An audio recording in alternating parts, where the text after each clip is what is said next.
시청자 여러분 안녕하십니까? 부동산 가이드 박민영입니다. 우리 처음 자전거 탈 때 혹시 기억나시나요? 누군가 뒤에서 잡아주고 열심히 발을 구르고 있는데 어느 순간 뒤돌아보면 잡아주던 사람이 손을 놨습니다. 나 혼자 잘 가고 있던 경험 다들 해보셨을 것 같아요. 요즘 부동산 시장 보면서 많은 분들이 고민하고 계실 텐데요. 급매물도 잘 안 팔린데 요즘엔 매매가 좀 정지됐대. 이런 이야기가 많이 들리고 있는 가운데 지금이라도 사야 되나? 뭘 사야 되지? 근데 샀다가 나만 물리는 거 아닌가? 이렇게 고민하신 분들 많으실 것 같아요. 여러분이 페달 밟고 스스로 나아갈 수 있을 때까지 저희가 뒤에서 든든하게 자전거 잡아드릴 테니까요. 저희 시간 함께 하시면서 부동산 전략, 고민 해결해 보시길 바랍니다. 부동산 가이드 시작합니다.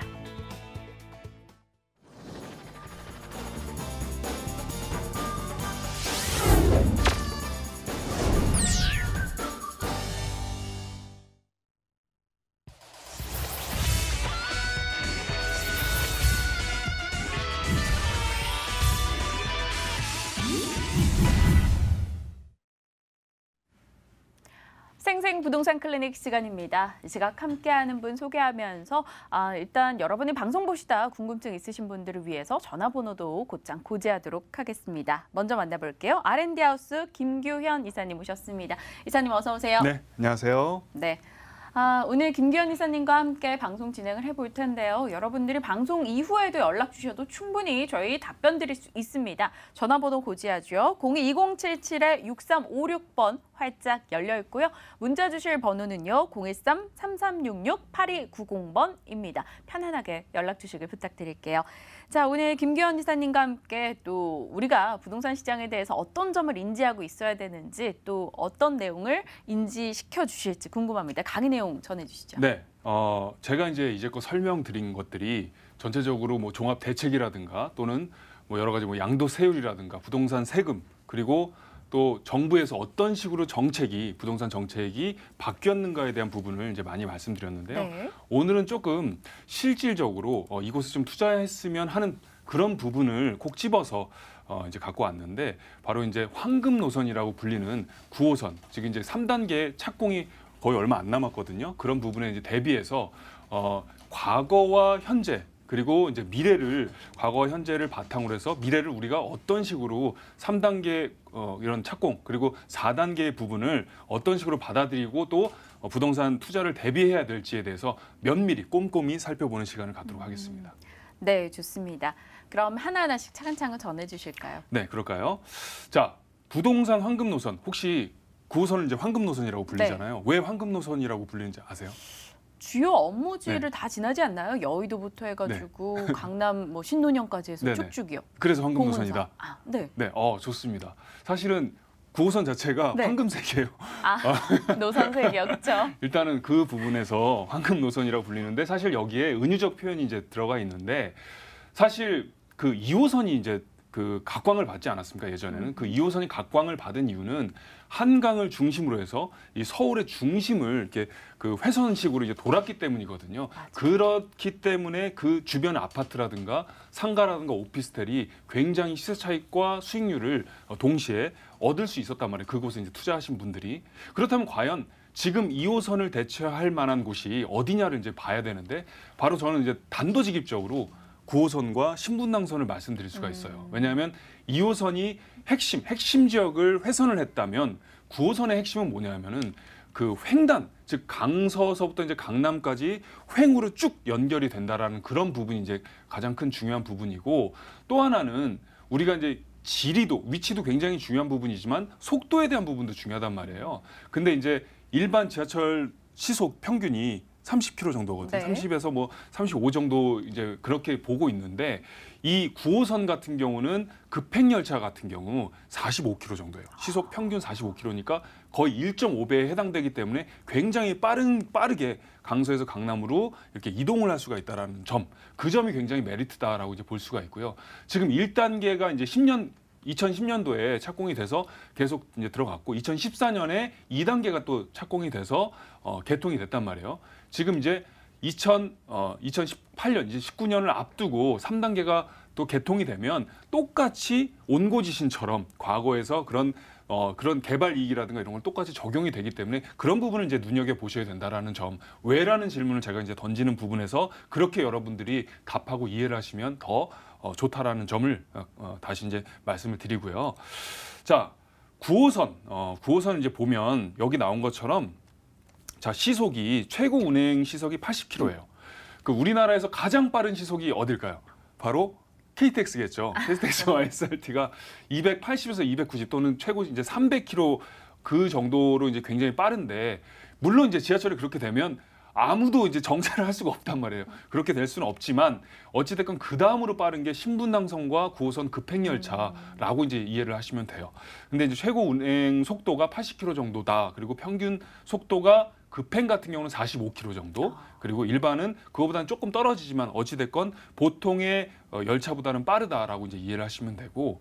자, 중요한 게 이제 여기 보시면 9호선 노선도입니다. 9호선 노선도인데 총 30개 정도의 그 정차역이 있죠. 일반 정차역은 30개, 그리고 급행열차 그 정차역은 14개거든요. 그럼 보시면 재미있는 게 한강 이남에 여기 보시면 한강 이남으로 쭉 연결이 돼 있죠. 이렇게 연결이 돼 있단 말이에요. 자, 딱 보자마자 여러분들 이제 눈치 빠르신 분은 아시겠지만 이게 황금이구나라는 것을 이제 눈치챌 수가 있는데 이 노선 자체가 위치적으로 지리적으로 그만큼 가치가 있기 때문에 이 9호선이 일반 노선보다 그 2호선에 버금갈 정도로 많이 올랐다라는 점이 핵심이고요. 자, 여기 보시면은 이제 개화서부터 김포공항서부터 급행열차가 이제 뭐 가양, 염창, 여의도, 동작 이렇게 쭉 이어지죠. 고속터미널, 종합운동장으로 이제 이어지는데 2단계까지가 이제 만들어졌단 말이에요. 1단계 같은 경우는 보시면은 여기죠. 여기를 이제 설명드리면 될 것 같은데, 자, 고속터미널 그다음에 이 부분 이제 종합운동장까지가 이제 2단계로 착공이 됐고요. 네. 개통이 됐고 이제 3단계가 이 삼전서부터 시작돼서 바로 보훈병원, 중앙보훈병원까지가 3단계 지금 개통을 앞두고 있는 바로 이곳이다라고 설명드릴 수 있습니다. 눈치 빠르신 분은 여기를 이제 눈여겨 보시면 된다라는 거죠. 그리고 이제 4단계는 지금 여기서 이제 상의를 계속 여러 가지 이제 그런 부분에 그 계획을 앞두고 있다라고 이제 설명을 드릴 수가 있고요. 자, 여기 보시면 한 번 더 정리를 해드리면 지금 이제 그 태극 문의가 된 데가 급행 노선이죠. 네. 그리고 급행 노선과 이제 또 여러 가지 3호선, 7호선으로 이어지는 곳이 있고, 그리고 전체적으로 지금 일반 열차 같은 경우는 한 30개 정도 이렇게 돼 있다라고 설명을 드릴 수가 있고요. 자, 이제 중요한 것은 과연 얼만큼 시세 차익이 일어났는지 이 부분이 핵심이죠. 자, 이 부분이 핵심이라면 자, 보시면은 보통 이제 작년과 기준해서 이제 올해를 보는 건데 작년 같은 경우에 작년서부터 올해 보통 몇 프로 혹시 올랐는지 아세요? 혹시 한 20% 정도, 그렇죠? 20%에서 그 사이를 이제 올랐는데 여기 보시면 이 9호선 노선, 이 9호선 20%가 채 안 되죠, 대부분이. 그런데 여기 보면은 거의 30%에 육박하는 그런 지역들이 많다라는 점을 이제 눈여겨 보셔야 된다라는 거. 그리고 이제 특히 신논현역 같은 경우는 시세 상승률이 32%, 33%에 준하다라는 거. 그리고 재밌는 거는 이 강남만 시세 차익이 30%가 일어나는 게 아니고 여기 보시면 공항시장역이라든가 그리고 자, 공항시장역이 있죠. 그리고 또 이제 여기 뭐 노들이라든가 당산이라든가 마곡이라든가 이런 데가 전부 다 30%에 준할 정도의 가격 시세 상승률이 일어났다라는 점, 이 점을 이제 우리가 눈여겨 봐야 된다라는 거죠. 그 외에도 삼성중앙역이라든가 노량진, 언주, 자, 재밌는 거는 이제 여의도라든가 이런 데는 이미 많이 올랐기 때문에 이 시세 자체가 사실 이제 작년과 비준해서 이렇게 생각하는 것보다는 전체적인 걸 이제 보는 게 중요하고, 어찌 됐건 그 가장 이제 많이 오른 노선 중에 하나가 바로 9호선이다. 그 2017년과 2018년을 대비해서도 우리가 이렇게 빅데이터로 볼 수 있다시피 그런 부분을 이제 눈여겨 보셔야 되고, 자, 중요한 거는 앞으로 이제 2018년, 19년 이제 그 얼마 안 남았지만 개통이 이제 눈앞에 둔 그 3단계 같은 경우, 삼전에서 중앙보훈역 같은 경우 그런 부분도 이제 눈여겨 보셔야 되고, 또 4단계 같은 경우도 미리 가치 투자로서 선점하면 앞으로 수익률이라든가 또는 시세 차익 두 마리 토끼를 동시에 잡을 수 있는 그런 디딤돌이 될 것이다라고 제가 이제 예측을 할 수가 있겠습니다. 바로 이제 과거에 과거의 데이터를 통해서 현재를 볼 수가 있고 그 현재를 통해서 다시 미래를 볼 수 있는 그런 온고지신을 여러분도 주목하시면 좋을 것 같다라고 말씀드리면서 2부는 다음 시간에 또 말씀을 드리도록 하겠습니다. 알겠습니다. 네. 부동산 황금 노선 9호선 많이들 체감하셨을 것 같아요. 사실 지난해 대비 올해 부동산 값이 오른 상승률 다 오른 거 아니야라고 생각하실 수도 있겠지만 사실 9호선 노선 위주로 집중적으로 가격을 분석해 봤을 때는 훨씬 더 다른 지역 대비 탄력이 더 좋았다라는 거는 많은 분들이 실감하실 것 같아요. 자, 그래서 다음 시간에 또 2부 이어서 이 9호선을 파헤쳐 주신다고 하니까요. 그때까지도 여러분 김기현 이사님의 전략 꼭 챙기시고요. 자, 김기현 이사님과 함께 만나서 이야기해보고 싶다. 무료 세미나 소식 있습니다. 화면 통해서 좀 확인을 해보죠. 김기현 이사의 무료 세미나입니다. 부동산 시장에 미칠 영향, 심상치 않은 주식시장에 따라 어떤 이득을 누릴 수 있을 것인가 함께 고민해 주신다고 하네요. 11월 24일 토요일 오후 1시에 진행이 됩니다. 강남구 삼성동 영상빌딩 5층이고요. 0220776356번. 관심 있으신 분들은 꼭 미리 연락 주셔서 예약 필수입니다. 자, 이사님, 이때 가면 저희 어떤 얘기 드릴 수 있는 거예요?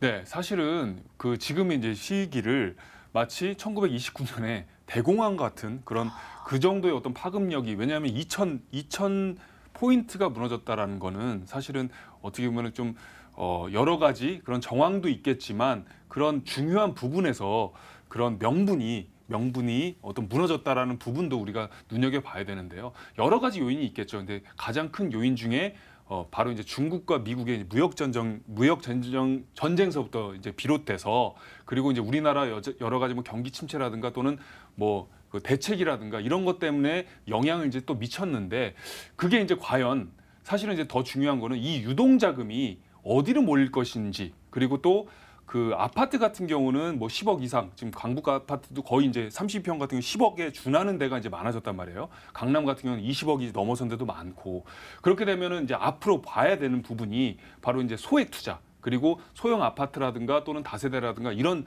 부분인데 과연 내가 어느 지점에 또는 어느 지역에 그리고 어느 정도의 금액을 가지고 내 재산을 잃지 않으면서 시세 차익과 수익률을 볼 수 있을지에 대한 부분을 꼼꼼히 살펴드리는 그런 세미나라고 정리를 해드리겠습니다. 알겠습니다. 관심 있으신 분들은 꼭 참석해 보시길 부탁드리고요. 자, 오늘 김기현 이사께서는 어떤 이 정보를 소개해 주실지 화면 통해서 곧장 만나보겠습니다.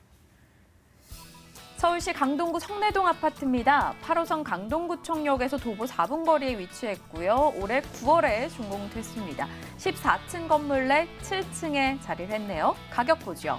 매매 금액 5억 7천만 원, 임대 예상 금액, 전세 보증금 5억 2천이고요. 실제 투자 금액은 5천만 원 예상하고 있습니다. 오늘 강동구 성내동으로 가보겠습니다. 어떤 포인트로 접근할까요? 자, 지금 이제 아까 설명드린 대로 사실은 평수가 크거나 아니면은 좀 값어치가 있는 아파트 그런 단지형 아파트 같은 경우는 굉장히 많이 올랐다라는 거죠, 서울에서. 그리고 여러 가지 8.2 대책이라든가 8.27 대책 또 9.13 대책이 나오면서 사실은 지금 조정 국면을 맞고 있긴 하지만 과연 제가 지난번에 설명드린 것처럼 흐름을 봤을 때 지금은 가격이 많이 떨어지는 것보다는 조정을 받고 있다라고 이제 이해를 하시면 더 좋다라고 이제 설명을 드릴 수가 있고요. 그런 부분에서 지금 이제 눈여겨봐야 될 게 바로 소액 투자라든가 또는 소형 아파트 이런 부분을 이제 눈여겨봐야 되는데 오늘 제가 이제 갖고 온 물건이 바로 그 2030 플랜이죠. 서울 2030 플랜에서 지역 중심에 해당되는 그 천호동의 지근거리에 있는 저평가된 지역, 강동구의 저평가된 지역인 성내동 아파트를 들고 나왔습니다. 그 부분을 여러분들 면밀히 살펴보시고 이렇게 투자로 이제 투자 전략이라든가 이런 걸 세우시면 좋을 것 같고요. 자, 성내동 아파트인데 하나하나 이제 입지부터 살펴드리도록 할 텐데 화면을 보시면 강동구청역에 있습니다. 자, 이제 성내동이 바로 이제 이 주변인데, 자, 중요한 부분은 성내동이 천호동 같은 경우는 이제 굉장히 많이 떴단 말이에요. 또 둔촌동 같은 경우도 재건축 때문에 둔촌 주공 아파트가 있죠. 그렇기 때문에 또 많이 올랐고요. 지금 둔촌 주공 아파트 같은 경우 51제곱미터 같은 경우는 지금 13억에 이제 13억을 넘어서고 있단 말이에요. 호가도 역시. 그런데 이제 성내동 같은 경우는 아직도 저평가된 지역이다. 강동구 중에서도. 강동구 같은 경우는 이제 중강남이라고 일컫는 곳인데 앞으로 사실은 이제 하남시도 많이 떴죠. 그 경기도 중에서 하남시와 성남시가 많이 떴는데 강동이 바로 이제 그 앞에 있기 때문에 거기에 이제 다시 영향을 준 지역이다. 중강남 지역에서도 특급 지역이다라고 이제 말씀을 드릴 수가 있어요. 자, 여기를 이제 지도를 보시면 강동구청역이 이제 여기 있거든요. 강동구청역이 바로 이 부분인데 건물 위치가 여기 있습니다. 그래서 걸어서 한 4분 정도 거리에 위치해 있다라고 설명드릴 수가 있고요. 그 대로변에 바로 위치해 있기 때문에 이게 접근성도 굉장히 용이하고 4분 정도 거리면 완전 역세권이다라고 이제 설명을 드릴 수가 있죠. 역세권의 대로변에 그리고 아파트다. 괜찮은 위치다라고 설명드릴 수가 있고요. 그 밑에는 올림픽공원이 있습니다. 올림픽공원이 있고 바로 이제 그 2030 플랜의 핵심이 그 도심 지역, 도심에 대한 도심권도 중요하지만 지역 중심에서 어떻게 나눌 것이냐에 대한 부분인데 이제 동남권 그리고 동부권 그다음에 서남권 서부권 이렇게 이제 나눈단 말이에요. 나뉘는데 지금 여기는 이제 동남권에 위치하고 있죠. 동남권 개발은 첨단 지역 개발과 더불어서 몽촌토성이라든가 이런 그런 어떤 여러 가지 뭐 백제고분이라든가 이런 유적지를 또 전통을 살리는 방향으로 나아가기 때문에 강동구의 이제 성내동 같은 경우는 몽촌토성역도 있고 그리고 또 첨단에 대한 그런 개발 역시 농후한 곳이기 때문에 그런 지역 중심 지역으로도 눈여겨볼 만하다라고 설명드릴 수가 있고요. 또 밑으로는 2호선이 쭉 이제 삼성서부터 이 건물까지도 한 6정거장, 또 잠실에서 이 건물까지도 2~3정거장이면 지근거리에 있는 곳이다라고 설명드릴 수 있고 또 8호선과 5호선이 이 매물을 중심으로 다 둘러싸여 있다라고 설명드릴 수가 있겠습니다. 자, 이렇게 보시면 조금 이제 정리를 해드리면 제1롯데타워가 바로 이제 잠실 생활권 내에 이 매물이 가까운 곳에 위치하고 있다라고 이제 설명드릴 수가 있고요. 제1롯데타워 같은 경우 지금 123층이죠. 그렇기 때문에 이런 부분의 수요라든가 또는 인프라를 충분히 누릴 수 있는 곳이다라고 설명드릴 수가 있고요. 또 아래쪽에는 바로 이제 올림픽공원이 있습니다. 제걸음으로 한 7분 정도 걸음에 위치해 있기 때문에 요새는 이제 워라벨이라든가 힐링이라든가 이런 키워드가 굉장히 많이 뜨거든요. 저도 이제 뭐 직장을 다니고 있지만 굉장히 피곤하잖아요. 이제 뭐 어디 갈 때 맨날 찜질방 이런 데 갈 수는 없지 않습니까? 네. 그런 부분에서 이제 공원을 산책하면서 마음껏 지금 가을 뭐 풍경이라든가 단풍을 즐기는 그런 워라벨을 충분히 만끽할 수 있는 곳이다라고 설명드릴 수가 있고요. 또 북쪽으로는 한강이 위치해 있기 때문에 배산 임수죠 말 그대로 아래쪽에는 공원 그리고 위쪽에는 한강이 있다라고 이제 설명드릴 수가 있겠습니다.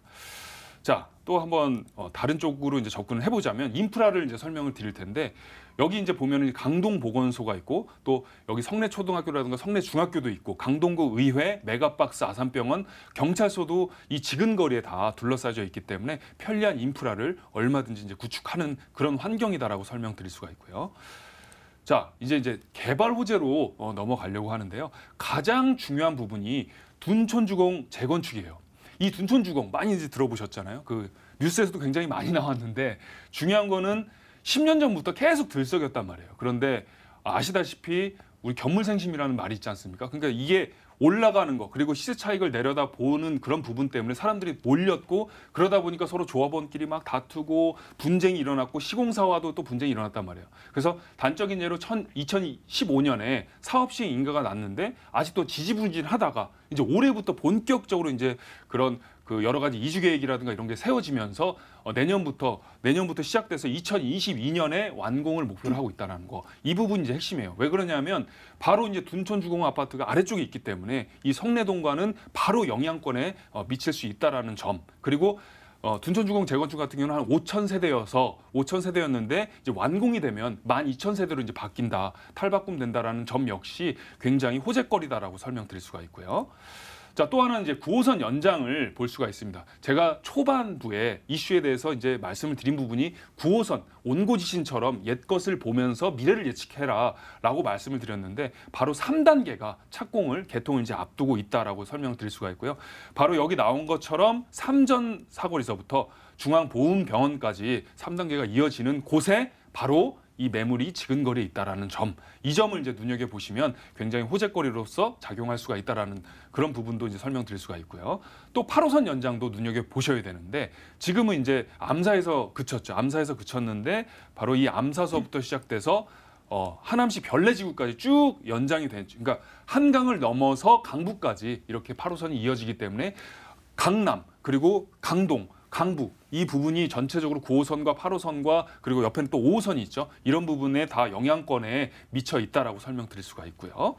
자, 또 중요한 게 이제 고덕 상업지구인데 이 면적이 한 7만 평 정도 된단 말이에요. 7만 평 정도가 되면서 이 안에서 여러 가지 뭐 유통 업무존이라든가 또는 연구존이라든가 이런 게 들어서면서 자족 도시로서 이제 기능을 한다라는 점도 호재거리다. 이 그 성내동 아파트의 호재거리로 작용이 될 거다라고 이제 설명드릴 수가 있겠습니다. 자, 이외에도 이제 많은 부분이 있지만 시간 관계상 이 정도로 이제 정리를 해드리고요. 자, 바로 이제 아파트 건물 특징으로 이제 넘어가려고 하는데요. 이 매물 같은 경우는 18년 9월에 준공이 된 매물입니다. 총 이제 높이가 14층이기 때문에 꽤 괜찮은 높이다라고 설명드릴 수가 있고, 제가 갖고 오는 그런 건물은 바로 이제 7층 건물이다라고 설명드릴 수가 있는데요. 굉장히 깔끔합니다. 이게 나홀로 아파트라고 해서 사실 이제 강남이라든가 강동의 나홀로 아파트는 나홀로 아파트가 아니거든요. 강북의 어떤 단지형 아파트와 버금갈 정도로 괜찮은 시세 차익이라든가 수익률을 내다볼 수 있는 그런 부분인데, 자, 하나하나 이제 살펴드리면, 자, 이 그 중요한 부분이 바로 이제 25평 아파트예요. 그 면적이 25평인데 이게 이제 그 확장을 하면서 거의 24평에 그 실사용 면적이 24평에 준하는 그런 부분에서 이제 굉장히 메리트가 있다라고 설명드릴 수가 있고요. 또 보통 이제 거실 면적 같은 경우는 25평 같은 경우 8평 정도인데 이 매물 같은 경우 한 10평에 준하는 정도로 거실도 굉장히 넓고, 방 같은 경우는 한 5평 정도의 보통 25평 같은 경우는 그 정도에 준하는데 이 매물은 6평에서 7평 사이로 굉장히 크게 만들어졌다라는 점이 이제 큰 메리트다라고 설명드릴 수가 있고요. 바로 이제 올림픽 공원이 내다 보일 수 있을 정도로 조망이라든가 또는 그 올림픽 공원이 지근거리에 있다라는 점도 이 매물의 자랑거리다라고 이제 설명드릴 수 있습니다.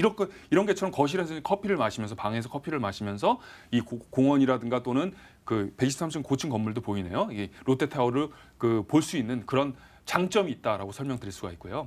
자, 중요한 게 이제 이게 안방인데 안방에 드레스룸이 있는데 굉장히 고풍스러우면서 고급스럽게 지어놨다라는 점, 그리고 사실 이 매물 안에 이제 방 안에 바로 이제 매립형 샤워 시설이라든가 이제 욕실이 또 안에 있다라는 점, 그 외에도 여기 이제 매립형 샤워 시설이 있는 거죠. 그 외에도 이제 중요한 부분이 이 주차장과 더불어서 제가 한번 지나갔는데 여기 안에 이제 커피 드립이라든가 커피 그리고 이제 오븐이라든가 양문형 냉장고라든가 김치 냉장고라든가 이런 부분이 전부 다 이태리제로 마감이 이제 됐고, 마감재라든가 이런 부분이 고급스럽게 돼 있다라는 점이 역시 굉장히 큰 메리트다라고 설명드릴 수가 있고요.